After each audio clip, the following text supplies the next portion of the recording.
The last tree fell. And with it, a civilization. On the most isolated inhabited island on Earth, the Rapa Nui people carved nearly 1,000 stone giants. Then they watched their paradise die. This is how ambition becomes extinction. 1,600 years ago, a fleet of double-hulled canoes appeared on the horizon. The Polynesian voyagers had sailed over 2,000 miles across open ocean, navigating by stars, wave patterns, and the flight paths of birds. They found paradise. A volcanic island covered in palm forests, teeming with seabirds, surrounded by waters rich with fish. They called it Te Pito o Te Henua, the navel of the world. But here is what makes their story haunting. Within 5 centuries, these brilliant navigators, these master engineers who would soon carve monuments that still defy explanation, would make a choice so catastrophic that it would erase everything they built. And nobody stopped them. Why? The Rapa Nui developed something extraordinary. A society built around ancestor worship so intense that it reshaped the entire landscape. When a chief died, his clan would honor him by carving a moai. A massive stone portrait meant to channel his spiritual power, his mana, back to protect the living. At first, these statues were modest. 6 feet tall. Then 8. Then 15. But here is where human nature took over. If your rival clan carved a 20-foot statue for their ancestor, what did that say about your ancestors? About you? The competition began. And once it started, it could not stop. If this sounds familiar, it should. Drop a like if you are already seeing where this leads. Now imagine you are a Rapa Nui engineer. You need to move an 82-ton statue from the quarry to the coast. You have no wheels. No metal. No draft animals. What you have is an entire forest of giant palms. The Rapa Nui solution was ingenious. They carved wooden sledges, laid log rollers, and used rope twisted from tree bark. Hundreds of workers pulled together in coordinated teams.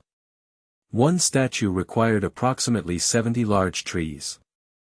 But think about what this means. Every moai carved was a bet against the forest. Every monument to the past consumed the future.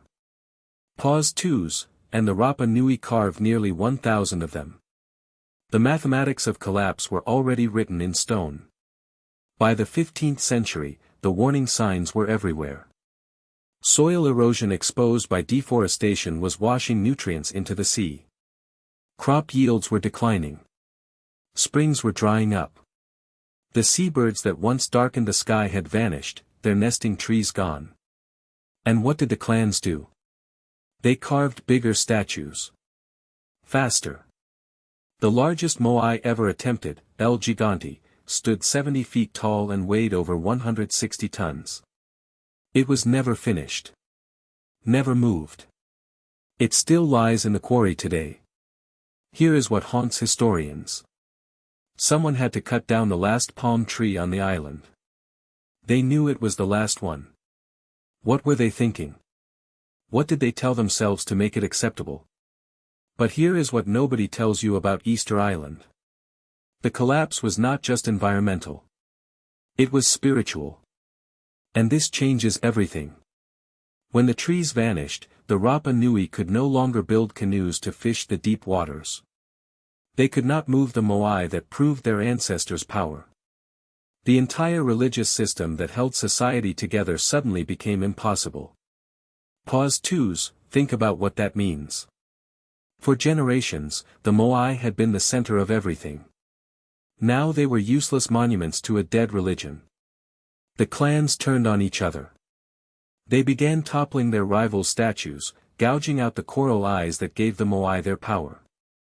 Subscribe now, because what happened next reveals the darkest chapter of this story. The population crashed from a peak of perhaps 15,000 to barely 2,000. Starvation was rampant.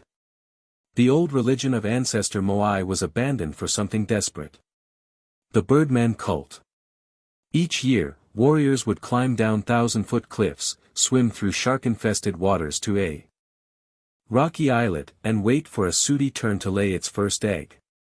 Whoever brought the egg back unbroken ruled for a year. This was not culture. This was survival gambling. The stone giants stood silent, face down in the dirt, while their creators fought over bird eggs. Pause twos, and then, in 1722, Dutch ships appeared on the horizon. What they found would shock the world. The Dutch named it Easter Island because they arrived on Easter Sunday. What they described was a wasteland. No trees over 10 feet tall. A traumatized population living in caves. Hundreds of massive statues lying toppled across the landscape. For centuries, outsiders assumed the Rapa Nui were too primitive to have built the Moai. They invented theories about lost continents, ancient astronauts, anything except the truth. The truth is more disturbing. The Rapa Nui were brilliant. They were capable of extraordinary engineering and artistry. And they destroyed themselves anyway. Not because they were ignorant of what they were doing. But because short-term competition overrode long-term survival. Every clan knew the forest was disappearing. But stopping meant losing status. So nobody stopped. Today, Easter Island stands as Earth's clearest warning. An isolated system with finite resources, pushed past the point of no return by a species that knew better but could not stop competing. The Moai still stand, some re-erected by archaeologists, staring eternally at an empty horizon. They are not mysteries. They are monuments to a pattern that keeps repeating. The Rapa Nui could not see their island from space. They could not grasp that the resources were truly finite. What is our excuse? We have the data. We have the history. We have Easter Island.